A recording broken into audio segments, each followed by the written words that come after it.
let's get the camera out and give it a bit of a wiggle.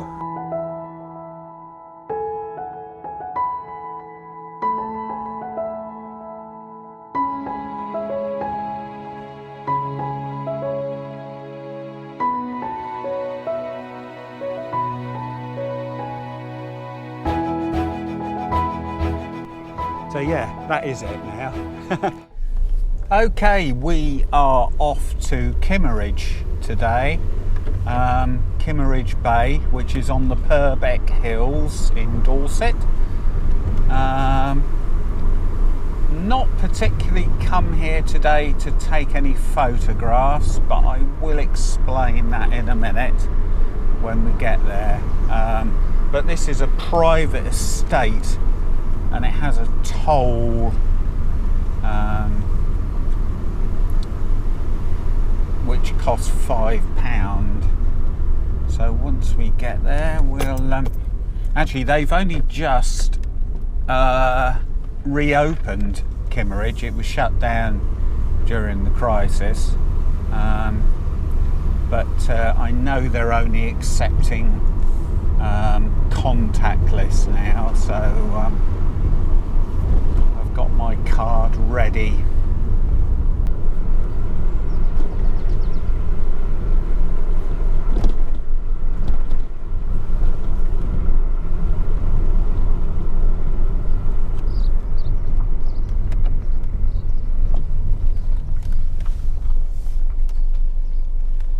Hello. Hi, please.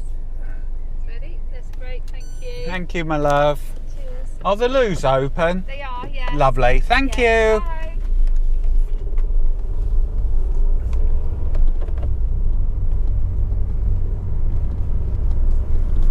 That's good, because I need to go.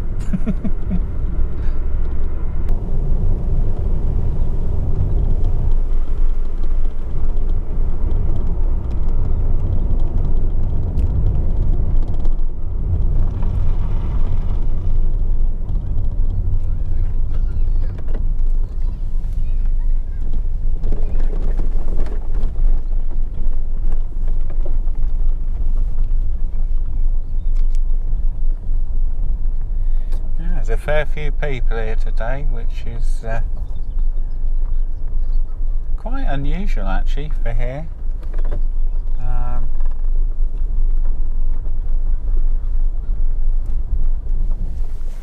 Right, I think that's right, I think that's recording. As I said, we come down to Kimmeridge. I haven't really come here today to take any photos. Although I have got my camera, so if we find anything we'll give it a go. But I've had some really nice shots from here in the past and I haven't made a video about it, so I thought that's what I will do. So what I'm going to do is I'm going to take you down to the beach, show you some of the compositions that I've sort of done in the past, and probably tell you roughly the camera movements that I would have used for that composition. But to be perfectly honest, it's just lovely to be out. As I said before, this was closed during the crisis, so they've just reopened it, so it's lovely to be back here in the fresh air, in the sunshine. Yeah, it is a bit. It's not brilliant, but it's not bad. So it's all about, that's, I mean, it's not always about the photography. Sometimes it's just about getting out and about. So that being said, let's get down to the beach and we'll go from there.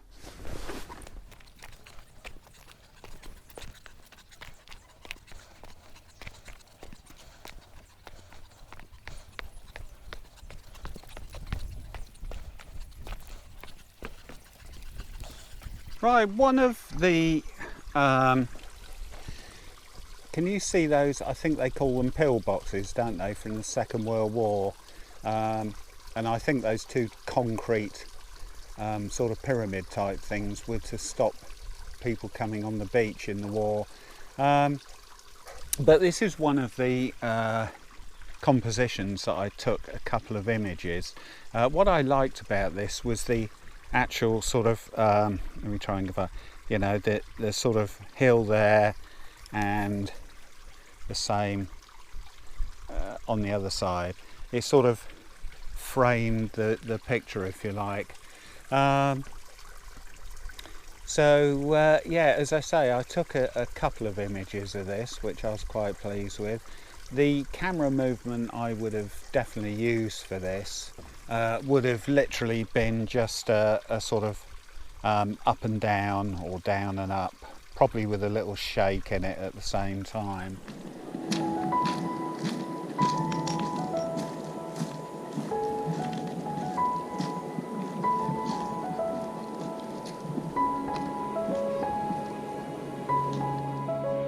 I don't know whether you, well, obviously you can see. You can see these ledges here that go out into the sea. When the tide's right out, there's lots and lots of them.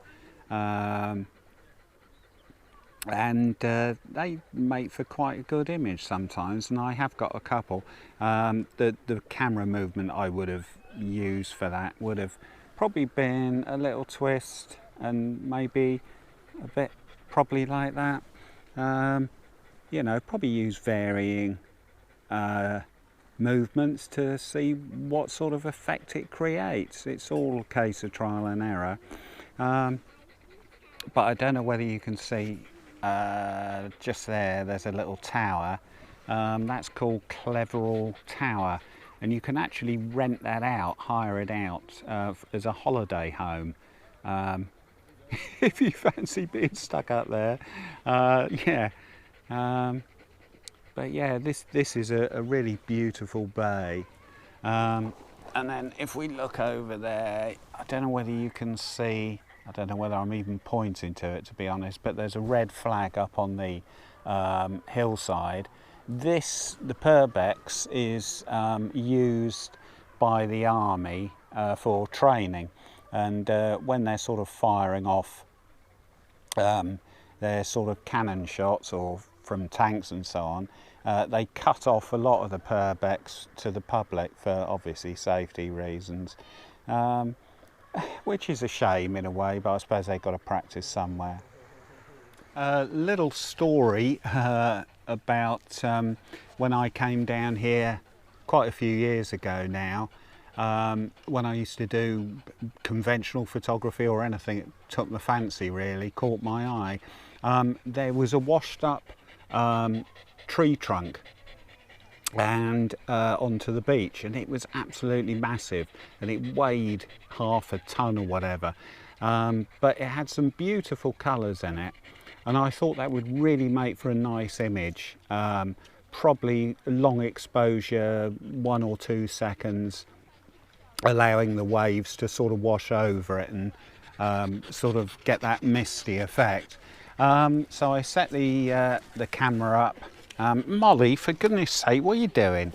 So I set the camera up and on the tripod, set it all up, composed the shot, press the shutter button, in comes a wave, and the log moves, the trunk moves. Oh no. So I had to sort of wade in, try and move this blooming great tree trunk back into position where I wanted it, by which time I was absolutely soaking wet because I was sort of up to my knees almost in water. Took another shot, and again the wave came in and moved the log, and I thought, oh God, this is a nightmare, but I was absolutely determined to get this shot. And eventually I did. I actually managed to get it, and if I can sort of dig it out of the archives, just for interest, I'll put it up and show you. But the story didn't really sort of end there, because I had my mobile phone in my pocket, which dropped out into the water. So not only was I soaking wet, I'd now ruined my phone. But the day didn't end there. On these ledges, it's got some like green slime, if you like, and I thought I'll walk out on one of the ledges and see if I can get a shot out there, see what it looks like. what I do, slipped over on my back. My camera bag was on my back, fell on that. I thought, oh no. I thought all I need now is to ruin my camera as well as my phone, but luckily it was okay. But yeah, that was one of my day adventures down in Kimmeridge many years ago. So, you know, I didn't really have much luck that day, but I did get the shot. And as I say, if I can find it, I'll put it up.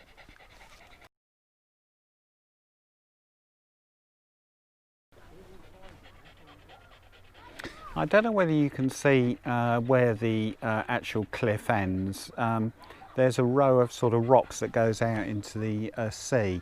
Quite a few years ago now, they put I think it was a steel statue of a man up there, and it stayed there, I think, for a couple of years. But what I'm going to do now, I want to show you where I got a few shots of Cleverell Point, Cleverell Tower and the cliffs, and I actually got it from up on the cliffs up here. So we're going to have a stroll up there and show you the composition I used. And there's also a little oil field, if you like. Well, actually it's not an oil field, it's a one nodding donkey, but that has been there for donkey's years as well. But I will try and look that up and find out more details about that. So yeah, let's have a stroll up there. At least there's a nice bit of fresh water for my dog to have down here. Come on, Molly, good girl. Trouble is, she struggles these days. She seems to be quite sort of stiff in her hindquarters. But yeah, about oh, let's just adjust this. Yeah, about 6 months ago, she got kicked by a horse, which dislocated her hip bone. I was sort of really cross with myself to even let her anywhere near horses, but God, you don't think at the time. But ever since then, she's been a sort of bit stiff on her back end, bless her, but she's getting on in age now, aren't we all? I know how she feels.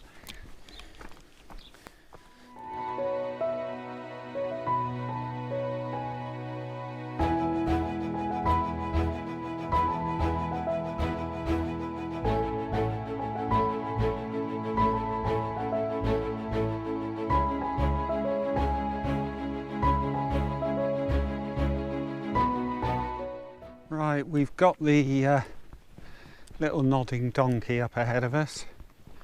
Actually, it's nice to be up here, away from the crowds. Not that there are many crowds, but ah dear, I don't know, I do like my solitude. I get agitated when I'm around loads of people. Does that make me a miserable bugger? Probably. But yeah, anyway, we'll come up to this, I'll show you this nodding donkey, and then what we're going to do, we're going to come back, and this is the composition that I got quite a few of my nice shots, but yeah, I'll show you the sort of movement I did for them.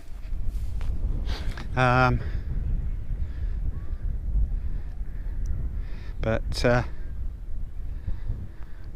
nice view of the beach. Well, it's a very rocky beach, it's not sandy, but I don't know whether you can see where the ledges probably are when the tide's out, but yeah, you're not allowed to go past that, can't really see if I'm pointing to it, that red marker, because as I said before, that's where the army do their training.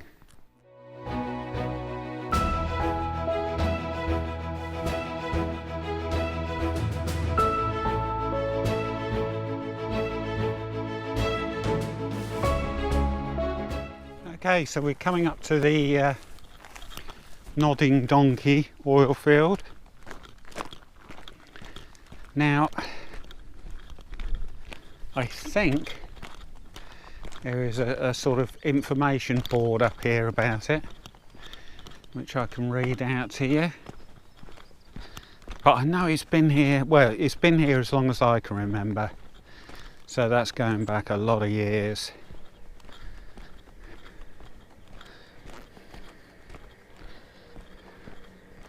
Ah, well, there used to be information about it, but it's not there anymore.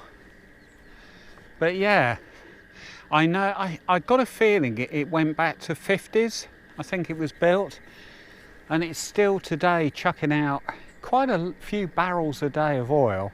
But I will look it up and put it up on the screen if you're interested. You're probably not, but I'll put it up anyway. But yeah, there you go. One little nodding donkey. Right, what we're going to do now is go back to that composition I showed you looking over Cleverall Tower, and just roughly show you the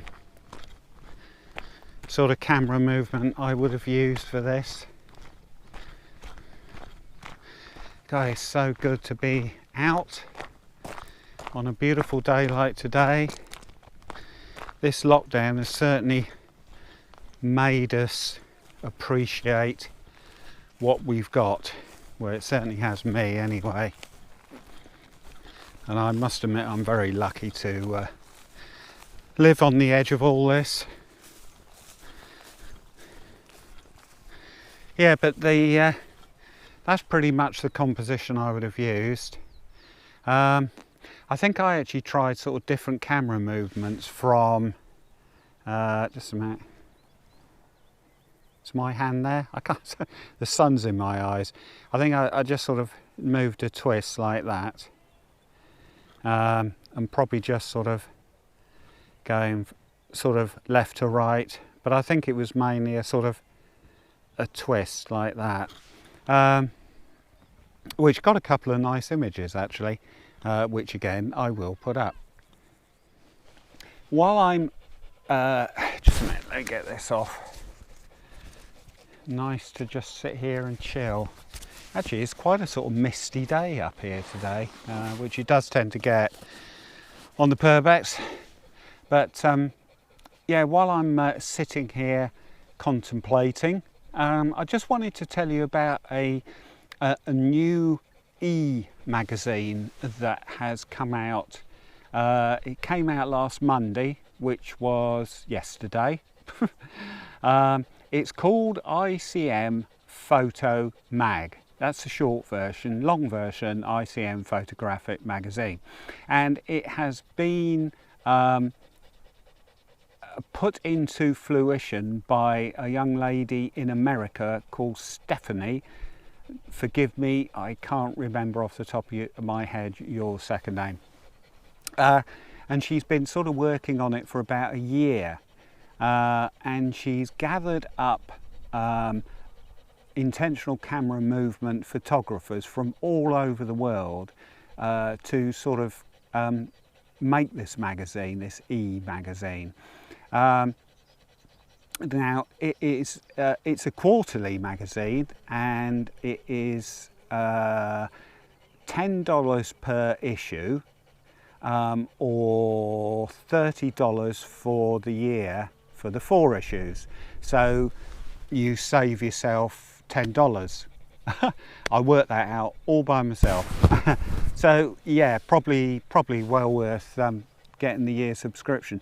But it's not just for ICM photographers. It's basically for anybody who's interested in abstract art, if you like, or quite honestly just photography. Anybody who's interested in photography. It's a new, I think it is a what's the word, it is sort of catching on more these days, ICM, because it is amazing. But anyway, getting away from that, I've had a look at a quarter of it yesterday. I didn't have time to read through all of it. It is absolutely fantastic. All the articles from these featured photographers, as I say, from all over the world, they have different styles, different techniques, and it's a brilliant, brilliant magazine. So yeah, fair play to Stephanie. It must have taken a lot of work to sort of bring this to issue. So yeah, good for her, and I hope it's a great success. So have a look at it online. I will leave the links below to it, but have a mooch sort of through. Obviously you can't see the magazine unless you pay for it, but it gives you a basic rundown of what it's about. So have a look and consider you know, purchasing, even if it's just the 1 month, to give you an idea. So yeah, good for you, Stephanie, and the best of luck with it. Oh yeah, and I forgot to say that Stephanie actually got in touch with me, and she asked me if I could sort of contribute to the magazine, which I was highly honoured that she asked me, and absolutely chuffed to bits. So yeah, there's a little plug for me anyway. I've done it for the magazine, so there's a plug for me. So yeah, that will obviously, she sort of got a couple of issues sort of full, so that will be probably in December issue maybe. So yeah, watch this space, as they say. Well, thank you very much for watching. I hope you've enjoyed this little trip to Kimmeridge Bay. Sorry there wasn't any photography, but at least it's given you an idea of how I captured some images, which, as I say, I'll put up at the end of this video. As I say, I'll leave the links to the ICM photo mag below. Also, there's my Instagram account and also my website. If you want to take a look at that, that'd be great. Thank you very much to all the people who have subscribed to my channel. It's much appreciated. And if you haven't already done so, perhaps you'd consider doing so, and hit that notification bell to see any future videos I put up. So yeah, I think that is it. So yeah, this is John Dexter saying till next time, bye for now.